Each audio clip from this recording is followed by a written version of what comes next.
Imagine stepping through the mighty gates of the Forbidden City in Beijing. The towering red walls rise around you, glowing under the sunlight, and it feels as though you have crossed into another world. This is not just a palace complex, it's a place of secrets, symbols, and carefully hidden meanings woven into every stone, every color, and every rooftop curve. Today, we're going to uncover the Forbidden City's hidden symbols, secrets of Chinese architecture that reveal imperial power, philosophy, and mystery. The Forbidden City, or Beijing in Chinese, was constructed in the early 15th century during the Ming Dynasty. It served as the imperial palace for nearly 500 years, housing 24 emperors from both the Ming and Qing dynasties. But more than just a royal residence, it was designed as a cosmic diagram, a living blueprint of how the emperor, the so-called Son of Heaven, connected the earthly realm with the divine order above.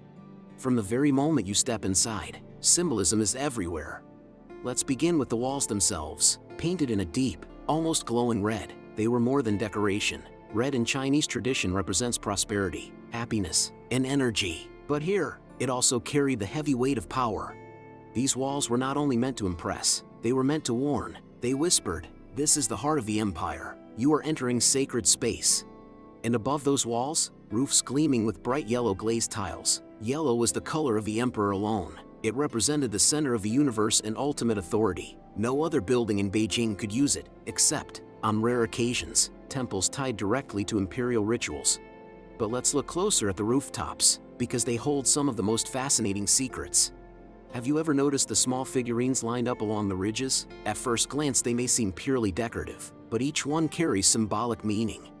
Leading the row is a man riding a phoenix or sometimes a rooster, followed by a procession of mythical beasts, dragons, lions, seahorses, even a heavenly horse. These weren't random ornaments, they formed a coded message of protection, strength, and cosmic order. The more important the building, the longer the row of animals. The Hall of Supreme Harmony, the grandest hall of them all, boasts 10 such figurines. No other building in China was allowed that number. That alone announced to every visitor, this is the throne of the Son of Heaven. And speaking of dragons, they are everywhere. The dragon was the emperor's personal emblem, a symbol of strength, power, and divine right. Walk through the vast courtyards and you will see them carved into stairways, coiled around pillars, painted across beams. But here's the hidden detail, the number of claws. Ordinary dragons in China have 4, but imperial dragons, the ones inside the Forbidden City, always have 5. That rule was absolute. Anyone else daring to display a 5-clawed dragon would be guilty of treason. Now shift your gaze downward, to the gleaming white marble bridges and courtyards. As you cross the Golden Water River with its gracefully curved bridges, notice the shape of a waterway. It resembles a bow. It was not only decorative but symbolic. The river represented purification, ensuring that anyone who entered the palace was spiritually cleansed. There are exactly 5 bridges. The central one belonged solely to the emperor. It symbolized his role as the link between heaven and earth. No minister, no general, no matter how powerful, could step on it. And then there is the geometry of the entire city itself. The Forbidden City was laid out with astonishing mathematical precision, reflecting Chinese cosmology. Built along a strict north-south axis, it symbolized harmony between heaven and earth. Feng Shui principles guided every placement to ensure balance and proper energy flow. Legends say the palace contained 9,999 rooms. Why that number? Because 9 was the emperor's number. 9 meant eternity, supreme power, the highest of the high. Every turn, every hall, every count of steps echoed that cosmic code. Even the palace gates carried hidden meaning. Massive wooden doors studded with bronze knobs might look decorative, but look closer. They are arranged 9 across and 9 down. That makes 81 knobs on each door.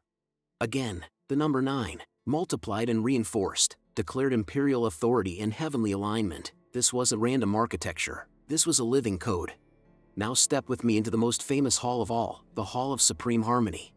The moment you stand before it, your eyes rise toward its grand throne, but the details matter. The hall is built on a 3-tiered marble terrace. Those 3 levels symbolized heaven, earth, and humanity. The emperor, seated on the throne, was believed to bridge them all.